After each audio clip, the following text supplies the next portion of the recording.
સરકાર ખર્ચો કરશે. તો એમને બી એ વખતે ગુજરાત સરકારે ખર્ચો કર્યો.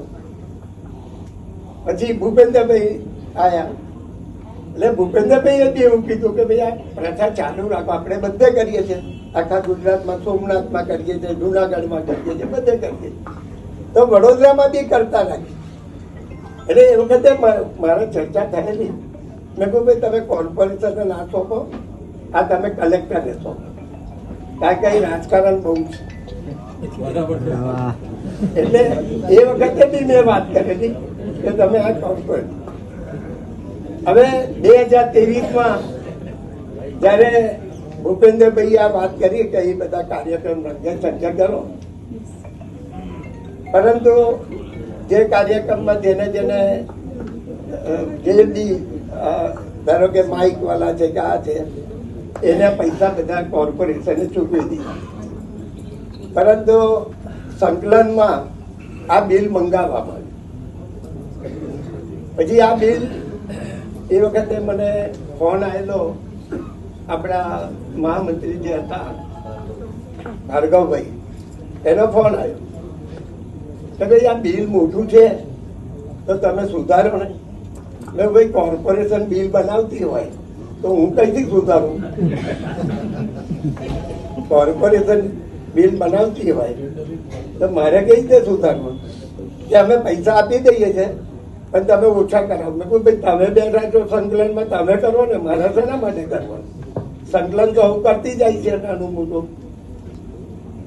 તો તમે કરો. એટલે આ બિલ પડી ગયો. પછી હમણાં મોટી સંકલન હતી, ત્યાર પાછા જે માગેલા હતા એને મને કીધું કે યોગેશભાઈ તમે કહેશો તો પૈસા મળી જશે. એટલે મેં ચેરમેન શ્રીને કીધું એ બિલ પાછું લાવો અને આ બધાને પૈસા ચૂકવો. પણ જેની દાનત થોડી હોય, ના આપવા હોય તો ના જ આપી.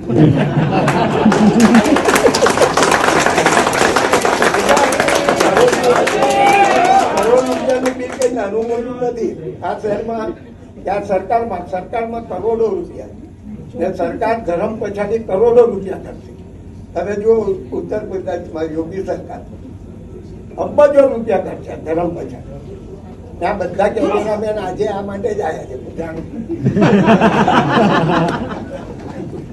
ભાઈ તમે બી શિવ પરિવારના માણસ છો, શિવજીમાં માનતા હોય તો જરી હાથ ઓછો ચલાવજો.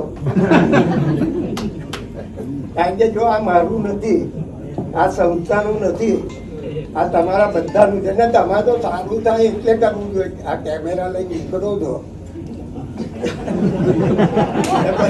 સ્ટુડિયો કરવી તો બધી બહુ જગ્યાએ છે, પણ અહીં ભગવાનમાં સ્ટુડિયો બનાવવા માટે હું કરવા નથી ગયા. એટલે એની મેં બિલ ચૂકવાશે ને એમાં કઈ કોર્પોરેશને ચૂકવાશે તો કઈ કોર્પોરેશન બંધ નથી થઈ જવાનું. એ તો સરકાર જે આદેશ કરશે એ કોર્પોરેશને પાડવા પડશે. આ તો સરકાર તો છે. તો આ બાબતની કોઈ બહુ મોટી ચર્ચા ના કરો. આ આપણું છે, આપણા શહેરનું ગૌરવ છે. કદાપી હું નથી માનતો જો તઈ બી કઈ અમારું નામ નથી લખ્યું. કોઈ પણ જગ્યાએ કોઈ પણ માણસ ગમે તેટલું દાન આપે, દાન આપનારા વધારે દાન આપ્યું છે તોય મેં કીધું કે ભાઈ નામ નહીં લખાય, કારણ કે આ ભગવાન શિવજી છે. મોટા દવાખાનું બી આખું દવાખાનાનું કામ કર્યું તોય અમે કોઈનું કામ નથી લખ્યું, કારણ કે આ લોકોના પૈસા, લોકોનો સાથ છે, સહકાર છે, ત્યારે આ વસ્તુઓ ઊભી થાય. તો મારી નમ્ર વિનંતી કે કદાચ કઈ બીજે જગ્યાએ ખાતફૂટ કરજો તો અહીં શાંતિથી આપણો રંગે ચંગે પ્રોગ્રામ થાય. ને તમે બધા સાથે જ છો, આપણે સાથે રહીને આ કાર્યક્રમ હજુ રંગે ચંગે જેમ જેમ વરસ જાય એમ બધા વધારે જોડાય. કઈ નાનો મોટો બનાવ બને અને કઈ બહુ મોટી એ નહીં કરી.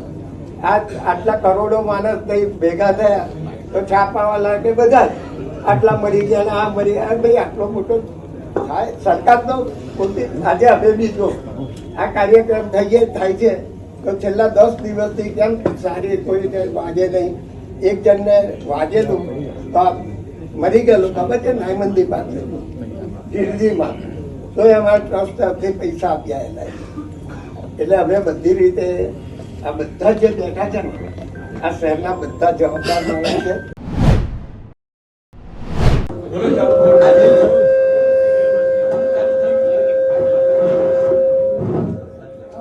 આજે બધા મારા સાથી મિત્રો અહીં બેઠા છે. અમારા બાલુભાઈ, અજયભાઈ, નવીનભાઈ, કેવુરભાઈ, લાખાવાલા બેન,